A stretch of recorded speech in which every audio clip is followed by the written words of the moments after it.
अस्सलाम वालेकुम वरहमतुल्लाहि वबरकातुहू। उम्मीद है आप सब खैरियत से होंगे। आज मैं आपसे एक हदीस बयान करूंगी कि नबी सल्लल्लाहु अलैहि वसल्लम आखिरत में हमारी सिफारिश किस तरह करेंगे। नबी सल्लल्लाहु अलैहि वसल्लम ने फरमाया, मोमिनीन क़यामत के दिन परेशान होकर जमा होंगे और आपस में कहेंगे कि बेहतर ये था कि अपने रब के हुजूर में आज किसी को हम अपना सिफारशी बनाते। चुनाचा सब लोग हज़रत आदम अलैहिस्सलाम की खिदमत में हाज़िर होंगे और अर्ज़ करेंगे कि आप इंसानों के बाप हैं। अल्लाह ताला ने आपको अपने हाथों से बनाया, आपके लिए फरिश्तों को सजदे का हुक्म दिया और आपको हर चीज़ के नाम सिखाए। आप हमारे लिए अपने रब के हुजूर सिफारिश कर दें ताकि आज की मुसीबत से हमें नजात मिले। आदम अलैहिस्सलाम कहेंगे, बस मैं इसके लायक नहीं हूँ। इनको अपनी लग़्ज़श याद आएगी और इनको परवरदिगार के हुजूर में जाने से शर्म आएगी। कहेंगे, तुम सब लोग नूह अलैहिस्सलाम के पास जाओ, वो सबसे पहले नबी हैं जिनको अल्लाह ताला ने मेरे बाद ज़मीन वालों के लिए मबूस फरमाया। सब लोग नूह अलैहिस्सलाम की खिदमत में हाज़िर होंगे और वो भी कहेंगे कि मैं इस काबिल नहीं। वो अपने रब से अपने सवाल के मुतल्लिक याद करेंगे जिसके मुतल्लिक इनको कोई इल्म नहीं था।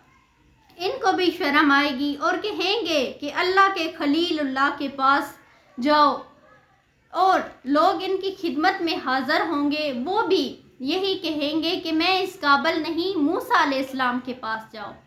इनसे अल्लाह ताला ने कलाम फरमाया था और तौरात दी थी। लोग इनके पास आएंगे, वो भी उज़र कर देंगे कि मुझ में इसकी जुर्रत नहीं। इनको बगैर किसी हक के एक शख्स को कत्ल करना याद आएगा और अपने रब के हुजूर में जाते हुए शर्म आएगी। वो कहेंगे कि तुम ईसा अलैहिस्सलाम के पास जाओ, वो अल्लाह के बंदे और इसके रसूल और इसका कलमा और इसकी रूह है। लेकिन ईसा अलैहिस्सलाम भी यही कहेंगे कि मुझ में इसकी हिम्मत नहीं, तुम हज़रत मोहम्मद सल्लल्लाहु अलैहि वसल्लम के पास जाओ, वो अल्लाह के मकबूल बंदे हैं और अल्लाह ने इनके तमाम अगले पिछले गुनाह माफ़ कर दिए हैं। चुनाचा लोग मेरे पास आएंगे, मैं इनके साथ जाऊंगा और अपने रब से इजाज़त चाहूँगा।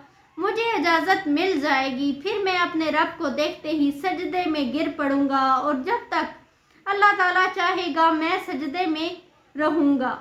फिर मुझसे कहा जाएगा कि अपना सर उठाओ और जो चाहे मांगो, तुम्हें दिया जाएगा। जो चाहोगे वो तुम्हारी बात सुनी जाएगी। शफाअत करो, तुम्हारी शफाअत कबूल की जाएगी और मैं अपना सर उठाऊंगा और अल्लाह की वो हमद बयान करूंगा जो मुझे इसकी तरफ से सिखाई गई होगी। इसके बाद शफाअत करूंगा और मेरे लिए एक हद मुकर्रर कर दी जाएगी और मैं इन्हें जन्नत में जो है वो दाखिल कराऊंगा। और जब मैं चौथी मर्तबा वापस आऊँगा तो अर्ज़ करूँगा, जहन्नम में इन लोगों के सिवा और कोई नहीं रहा जिन्हें कुरान पाक ने जो है हमेशा के लिए जहन्नम में रहना जो है वो करार दे दिया है। और अबू अब्दुल्ला इमाम बुखारी ने कहा है कि कुरान की रूह से दोज़ख में कैद रहने से मुराद वो लोग हैं जिसके लिए खालिदीन फीहा कहा गया है कि वो हमेशा दोज़ख में रहेंगे। यानी कि नबी सल्लल्लाहु अलैहि वसल्लम उन लोगों की शफाअत करेंगे जिनका कुरान पाक में ज़िक्र नहीं है, यानी कि जो इकसाम बयान की गई हैं कि कौन से लोग हमेशा जहन्नम में रहेंगे, जिनके लिए बयान किया गया है कि खालिदीन फीहा कि वो हमेशा जहन्नम में रहेंगे, उनके अलावा तमाम लोग जो हैं वो जन्नत में चले जाएंगे। अल्लाह ताला जो है हमें नबी सल्लल्लाहु अलैहि वसल्लम के दीन पर अमल करने की तौफीक अता फरमाए। सदक़ल्लाहुल अज़ीम।